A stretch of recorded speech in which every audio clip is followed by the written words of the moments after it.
Hi guys, you're very welcome to Mind Blowing. I'm Siobhán Lyon, And I'm Paul Gill. and today we're going to be talking about perception. Okay. Whoop! Are you ready? Yeah, off you go. So basically, I suppose what are we saying about perception is just, we're wondering, everybody has a different perception of, something that happens. And of course, we're going to talk about memories, Memory, yeah. how good is that and how effective is memory? According to the research, not very effective when we get into a bit of that.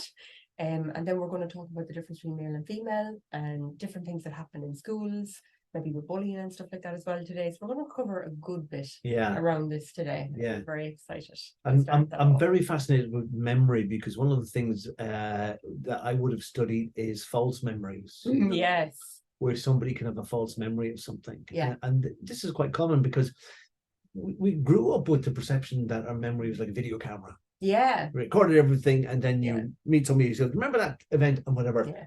But then you get talking to them, they go, no, actually, no, that he wasn't there that day. It was somebody else. And go, no, he was. I remember it. And I remember he's wearing a blue coat and the whole thing. And they go, no, that was the other time when. And then you start to question. Yeah. And you realize your memory isn't 100% accurate. It's a perception. Yes. Your perception of what happened. Yeah, absolutely. And we always believe that we have conducted ourselves in a better manner than we actually did. Where sometimes we're having an argument with somebody and, as the years go by, we add to that. We say, oh, well, I told him to do this, that, or the other, Whereas you didn't actually say that at all. You probably you said it in your head. You rehearsed it in your head.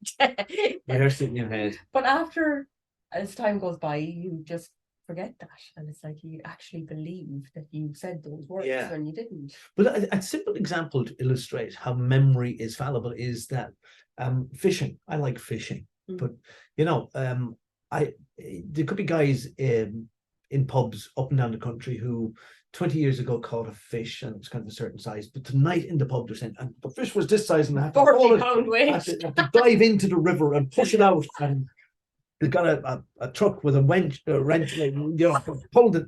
No.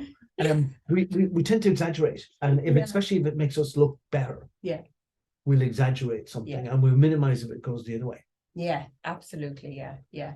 We always think that we behave more, honorably than we actually did. Yeah, but we didn't. One of the things that I was thinking of recently is that in school, like there was a guy in school. There's always at least one in school who gets a bit of bullying or a bit of slagging. Yeah.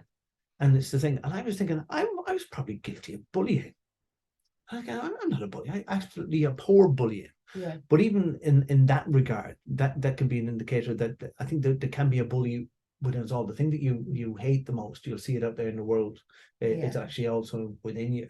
Yeah. This guy, he used to have prominent teeth and he wore glasses, and I used to be always drawing these pictures of a rabbit, like Bugs Bunny, on the blackboard or whatever, and it was to slag him off. Yeah. But now all these years later, I was only a teenager. I know. You kind of go, geez, that was terrible behavior. Yeah, I know. You feel so guilty. Actually, it's a lovely piece of research done that says that we feel worse about the traumas that we cause other people, rather than the traumas that are actually done onto us, right? Than the ones we experience ourselves. Yeah. So, and I found this out actually. It was the military in America. I forget what you call them. Some research board over there, anyways, did this piece of research because their soldiers were actually coming back more traumatized by the things that they did in war rather than the things that were done to them or the things they seen. Yeah. So I think it's amazing. It's really very fascinating. Yeah. Because you have more guilt with that, don't you? You do, and as we said in a previous video, it's like peer pressure when you do what everybody else is doing around you. Yeah, without question. You just go with the flow. And I remember a military man was saying to me, I was saying to him, why did it waste so much time marching people up and down, practice up and down? I said, because when you can get people to mindlessly march for you, they'll do anything. Wow. They'll obey your commands without question. Good God, that's amazing. They're conditioned. Wow. Yeah. Memory, one of the things that I was reading about recently is that in the States, I think it was in the States, I can't remember exactly how long ago, is that there was this is me typically the meat and the sandwich. I remember what the core of the thing was, but if you ask me when was this done, who did it, and whatever, I'd have to go back and look. Yeah. But I remember the essence of it. This lady, her mother drowned in a swimming pool when this lady was a little girl. Oh God. And that was traumatic. And this girl grew up to be I don't know if she was a psychologist or scientist, but she was studying how the mind works and all the rest. But her uncle, chatting to him one day, he said, "Oh, I think it was you that found her in the pool, dead." And then suddenly, over the course of a couple of days and weeks, this woman started to have memories coming back of finding her mother in the pool and the trauma and upset and all the rest. But then after a while, her uncle goes, "She no, it wasn't you. It was your cousin that found her." She hadn't been there at all, but her mind had conjured up all of these memories. Yeah. And she couldn't differentiate between what she had imagined and what was an actual memory. Yeah. And she went on to help people study memory. And one of the things she would have people watch is a car accident. And then she would ask them questions afterwards on the thing.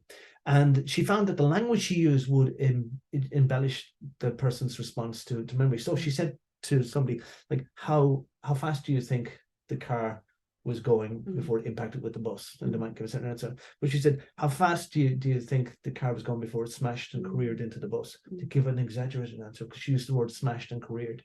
So the event is what it was, the car crashed into the bus. But now that she used more explosive language, the person ups the response to it. Or even she might say to her, how fast do you think the green car was going before it hit the bus?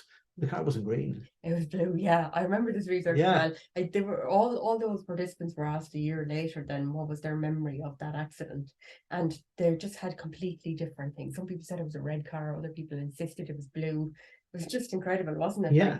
And some people said that the bus actually crashed into the car. It was like, it was crazy. Turn things on their heads. Yeah, it really did flip things around. Yeah. But it just showed that, your memory is not great. Now, having said that, I do believe that people who have been severely traumatized through sexual abuse or something as children, your memory is crystal clear. Like, there is no fade in what you remember about those instances. I remember myself knowing exactly what my perpetrators were wearing to a T. Yeah. Like the color, the look in their eyes, the color of the jeans or the tracksuit bottom, or whatever it was. And I would have been very intoxicated maybe at the time, but my memory was so sharp. And it wasn't until I did EMDR therapy actually that started to fade away, and now I couldn't tell you. Exactly. You processed, but were you always aware of that memory? There were some people who repress sexual abuse. Not until I was asked about it. It's so weird because, like, even still, things might come up from my past. So I've completely forgotten about that memory, But it's amazing. Like, it's not till you enter into therapy that you go through it and you go, oh, yeah, I remember that now. Yeah. Because the feeling hits you, doesn't it? Yeah. And then you get the associated memory with the feeling. Yeah. And what it touched on there about repression, I think I mentioned it in a previous podcast, was the difference between repression and suppression. Suppression is where you have a bad day at work, you go home and you decide, I'm not going to think about that. Yeah, shove it back there. Repression is where you have a bad experience and your subconscious mind does that automatically for you and forgets to tell you it's done that. And all you know is that you have a feeling, especially in certain situations, you don't know why. Yeah. And that's a sign of a repression. But you swallow it down, don't you? You swallow it back. I can't talk about that. I don't want to think about it. It's too painful to think about. So it's a coping strategy. And it's a valid coping strategy, but it's not the best. It always comes back at us later. So I think that's why we end up with a lot of patients that come to us with, like depression or anxiety or something like that. And they think this is what's wrong with them, or I've obsessive compulsive disorder, like, and they come with that as the front issue. Yeah. But the back issue is actually nearly always they come with major traumatic event in their life that has caused them to feel like this. And there's usually a reason for OCDs or that it's somebody obeying this subconscious compulsion to do this. But that hasn't kicked off randomly. There's a reason for it. Yeah, definitely. But when we talk about perception, I suppose in its purest form, again, something I was listening to recently was talking about we engage with the world through our senses. Yeah. And so we very much use like what we see. And it's very interesting because we see on the available spectrum of white light, and that's only, I think the podcast said it was 1 trillionth of what's actually there. Oh my gosh. See how minuscule that is? We think that what we experience in the world is reality, and it is our reality. Yeah, but even animals or insects will see ultraviolet or whatever, and even like our perception of color. Yeah, like my perception of red mightn't be the same as your red, and we'll never know. What was I looking at recently? It was like that. Yeah, they say you see the colors that you eat or something that you should eat, or that's for danger or for immune system or right. whatever it is. All You tell me what that nutritional thing. Very, very funny. But you're saying about the insects they see in ultraviolet, so that's because they need to identify their enemies so they can get away from them or their predator. I see what color flowers or what's good for them to eat. Yeah. But again, in I don't know, was it the same podcast or a different one? Was talking about in Alcatraz, in the prison on the island, where if prisoners misbehaved, they were put in this hole. Oh yeah. Which was sensory deprivation. It was blackness. It was nothing. And initially, they might go a bit lula, a bit mad, or whatever. But the longer they were there, the more their visual sensory thing kicked in. So they weren't able to see anything. But some people imagined that the room was illuminated and it was bright and they could see everything. And of course, they knew where everything was by touch. And now, as far as they're concerned, they were in a bright space. Or people started hallucinating, that they were out playing golf or they were somewhere else. Yeah. And as far as their minds were concerned, this was a real experience. Yeah. Your mind is just incredible, isn't it? What you can actually do with your mind. Yeah. What an imagination we're bringing, because I know we're kind of half in the conscious and half in the subconscious, and there's a big difference between the reality of both, for different people. It's different for everybody. But how you can use that, I suppose, to create the life you want as well. I know there's loads of talk about this, on the internet now. Oh, create the life you want, and manifestation and manifest and The Secret and everything. But it really is a science. There's an exact science to doing it. Yeah, and it's a lot more in depth than just the basic stuff that we see maybe in the book, like The Secret or something like that. Well, every one of us are manifesting anyway.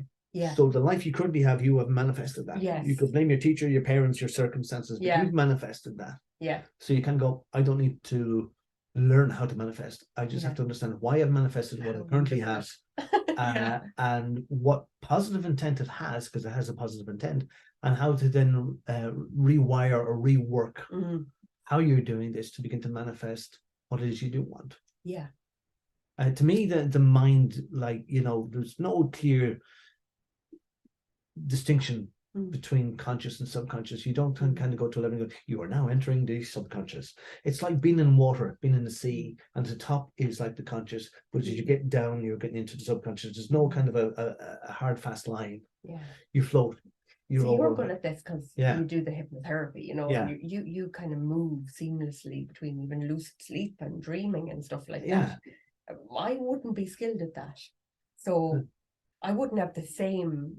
I don't think I'd be as effective, because for me, subconscious, I'm asleep. Do you know what I mean? Yeah. Or I'm accessing that through some scientific. Have you ever had the experience if you're driving somewhere and next thing you arrive in home and you go, shit, I'm back home. I meant to go somewhere. Yeah. And subconsciously your mind is running programs and it's kind of going, oh, she's heading in the direction home. She must be going home. And you're not thinking about it. That you're in the subconscious. You're not asleep. Yeah.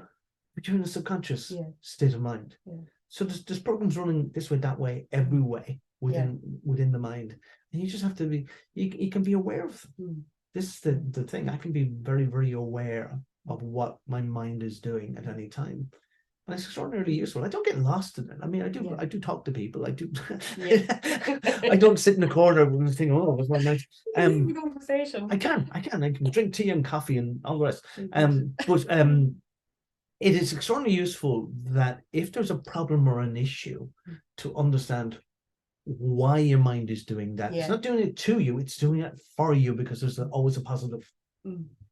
And again, it's our perception of our reality, what's happening in our lives. And I always say too, and I suppose this podcast I was listening to kind of bears it out, is that if you have a problem, it's undoubtedly in your past, because again the podcast was talking about that we receive information, our brains in this darkness in our heads, in our skulls, and it never gets out. Luckily, But our perception, our senses, our eyes, our hearing, our feeling tells us what it's like on the outside. Yeah. But we only have the past because we think we live in the present. But by the time the visual information gets in through our eyes, and it's moving really, really fast, is processed, it is actually slowed down a little bit because it has to wait for the audio. So if you're looking at somebody speaking, as far as you're concerned, their lips are moving and they are there and everything is in sync. But it's not actually, because the light travels faster than sound. So you should be getting a visual of them before the lips move. But your your brain slows it down and it coordinates, it edits. Wow, that is so what you're getting. Cool. What you're getting is not strictly speaking present tense. There's a delay. Jesus, so weird. We only have our past. I know, that's so weird. Isn't it? It is weird. So there is no present then. There is no present. We never get to experience the present. We think we're in the present. It's actually slightly past. Slightly past. Yeah. And so the past is useful then. But that's what we base our perception on, though, isn't it? Like past experiences, like, you know. So like, but like you and I could walk down the street, the same person could pass us on the street and not speak to us. You could say, oh, there must have something going on for them. I could walk the street and go, what did I do to her? She didn't fucking talk to me. She never even answered me. Don't take on anybody else's crap. You have enough of your own. But I think this is so good because with running like with resilience workshops and that in schools, it's just amazing, like to show students of a young age, of that age, kind of like your perception of other people is really the issue. That's what you need to change, you know, rather than trying to change other people. Or if that bully wasn't in my class, I'd be happy and I'd be okay. The truth is there's always going to be bullies, you know, there's always going to be people that you don't like or don't get on with or that you clash with. And there's always going to be people that you get on brilliant with, you know, and you click with and whatever else. It's how you manage the people, isn't it? It is, you know, and that's the difficulty. Yeah, and like I suppose a lot of people do blame the world, their upbringing, their background, and all the rest. But I kind of, you know, I say to people sometimes when they're sitting in front of me and I say I'm going to need to get a bigger therapy room to get all these people in. And some of them mightn't care. Some of them might know that they're responsible for this. In some ways, I started to say, I don't know whether that guy considered me to be a bully when I was drawing pictures of rabbits on the blackboard. I'd like to think that he thinks well of me, but I don't know. I haven't met the man in years. But he could be sitting in front of a therapist now saying Paul Gill was an awful bastard to me when I was at school. Like, and he mightn't be. It mightn't have bothered him at all. Maybe he thought you were talking with somebody else.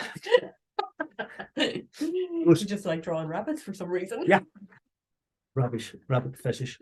That's another video.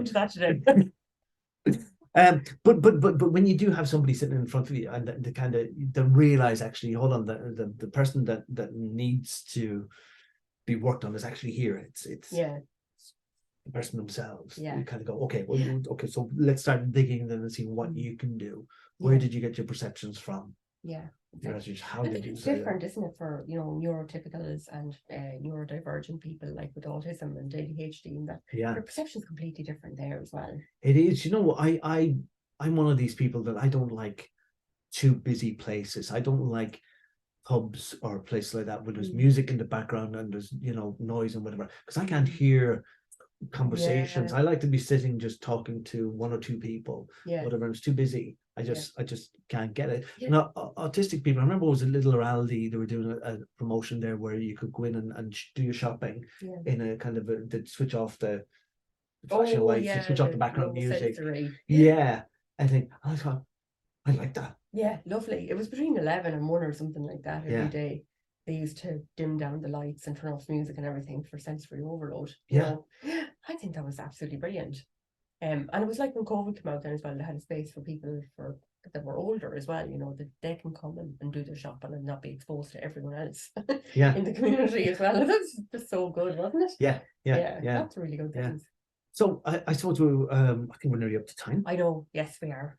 In 1 minute. Yes. So to summarize in 1 minute.